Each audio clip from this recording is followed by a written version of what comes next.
They almost drove past the box under the bridge until it moved. Rain hammered down in the middle of Seattle, turning the streets into rivers and the air into mist. Beneath the concrete span of the bridge, half buried in mud and trash, a small cardboard box shivered in the wind. Cars roared overhead, water spilling through the cracks, and no one noticed until two members of a local wildlife rescue team glanced back and saw it to each. At first, they thought it was a puppy someone had thrown away, the kind of cruelty they had seen too many times before. But when one of them knelt and peeled back the soggy cardboard, two golden eyes blinked up through the rain. Wild, unblinking, terrified. It wasn't a dog. It was a bobcat kitten. Sucked to the bone, trembling so hard. Her whole body shook.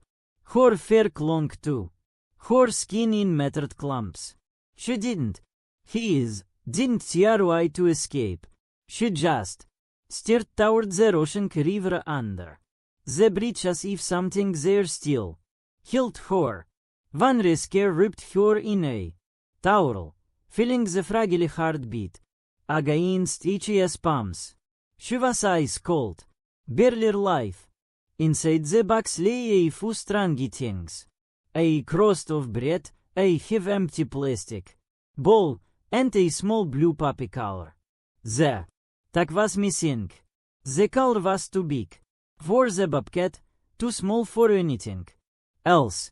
It smelled faintly of wet fur and river water.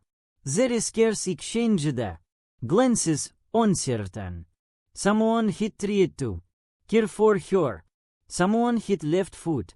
But the collar told a different story. There had been another animal once, a dog, maybe a companion, and now only the bobcat remained. Nearby, rescuers found a torn leash near the flooded edge of the river. No dog was ever found. It looked like she had been waiting for someone who never came back. They lifted the box into the truck. The kitten didn't resist. She turned her head once more toward the rain, toward the grey ribbon of the river, disappearing beneath the bridge. Her eyes stayed fixed there, even as the doors closed. The ride to the shelter was silent, except for the storm outside. One rescuer kept looking back at her, wondering how long she had waited in that place, how long she had listened to the thunder and believed that someone might return. When they reached the local wildlife facility, she didn't move until he whispered, "You're safe now, Toik." But even then, she didn't look at him, only at the rain streaking the glass. The bobcat didn't make a sound. She didn't hiss, didn't claw, didn't even try to pull away. Her body just trembled in the rescuer's hands. Every breath shallow, uneven, like she still couldn't believe anyone was touching her. Under the harsh light of the exam room, the vet moved quickly, checking her heartbeat, eyes, pulse, temperature.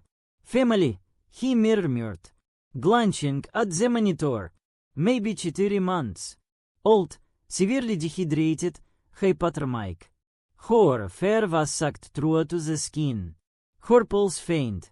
Every time the door creaked, she flinched and turned her head toward the sound as if expecting something or someone to appear. They wrapped her in layers of soft towels, gently drying her fur. Steam rose from the heat lamp as missing with the smell of wet fur and antiseptic. Rain still pounded the roof above the room. A constant rumble that made her ears twitch. She stared at the door. ergan. Hor golden eis fichit onze. Feint eka of ze stormourzeit. Emily. Van of ze riskers. Kraurchert beside hor. And spakese uiftli. It sover now. Sh. Whispert. Trying to meet tos distant. Eis. You're safe here toy. Her voice trembled slightly, as if she wasn't sure. The words would reach. But the kitten didn't react. No movement, no sound. Just a small shiver that rippled through her thin body. She wasn't resisting. Here, she was somewhere else entirely. Her mind still trapped beneath the bridge where the river roared and the leash lay torn in the mud. They left her in a quiet recovery crate wrapped in a blanket, a small heater nearby, humming. This warmed. Hours passed. The rain. Hours died slowed to a drizzle, but she didn't close her eyes. She kept her fixed on the door, waiting for something. That didn't come. Emily watched from across the room, her chest tightening. With helplessness. She'd seen frightened animals before. But this was different. This wasn't fear. It was loss. A kind of quiet grief that filled the space between every sound. She didn't fight the rescue. She fought the silence that followed. Days passed. The rain finally stopped, but inside the shelter, the stillness remained. The bobcat barely touched her foot. Volunteers left bowls of fresh meat, warm broth, even wild prey. Supplements, but most of it stayed untouched. She didn't piece or see ROI. She just sat in the farthest corner of her enclosure, Hitler, as dim. Every time the door clicked open, she lifted her head slowly, mechanically. Her ears would twitch at the sound of footsteps. And then, when nothing changed, she hid. She'd lure her gaze again and Carol tighter into herself. Emily came by every morning. She didn't speak much, just knelt by the enclosure and watched. On the first day, she had placed something inside the pen, a small blue puppy collar, the same one he'd found at the bottom of the box. She had cleaned it gently, hoping the familiar scent might comfort the kitten. Now it lay in the middle of the floor, silent, motionless, like a question no one could answer. Sometimes the bobcat would approach ID, not to play, not out of curiosity. She would press her nose to the plastic, then freeze, completely. Still 4 minutes at a time, her sides barely moved with breath. Once Emily saw her let out the faintest sound, a whine, so soft it was nearly swallowed by the humming of the lights. The other Steve members noticed. One suggested music, another offered enrichment toys, even sent therapy. But in the end, they all agreed. She didn't need stimulation. She needed space. So, they gave it to her. No sudden noises, no strangers, no pushing. Just warmed, quiet, and a soft place to sleep. But sleep never seemed to find her. At night, the cameras showed her sitting upright, eyes open, watching the door through the mesh. The collar always closed by. She didn't guard ID. She didn't cling to ID. She just kept ID near, like something secret. No one knew what she was waiting for, but she did. They kept talking about her. Even weeks later, the rescuers still circled back to the same questions. How did a wild bobcat kitten and up in a saugi bucks under a breeds. Hit someone tried to keep her as a pet. Was the dog hers, or hit they simply? Benner bendrand together. No one hit answers, but the weight of the mystery lingered in every holy conversation. A required glance toward her enclosure. Emily, who saw her most often, noticed a change. The kitten allowing girl looked toward the door when people passed. She didn't flinch at footsteps or glance at the window when the rain returned. Her movements hit slot. Even her breathing seemed duller. Her fair, on-stick with wild color began to fade. Her coat lost its sheen. The glow in her eyes dilated into something distant, like she was slowly letting go of the world around her. They changed her diet, treat life. Sent in Richmond, branches rubbed with fair recordings of natural prey. Nothing reached her. She didn't react, didn't explore, didn't care. She's sleeping.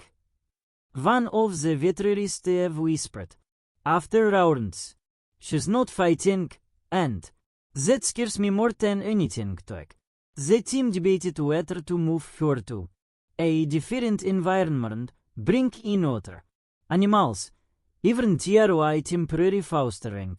With experienced handlers, but every option seemed like another stressor she might not survive. And then the camera footage from the previous night came in. The room was dark, the faint red glow of infrared lighting casting long shadows across the enclosure.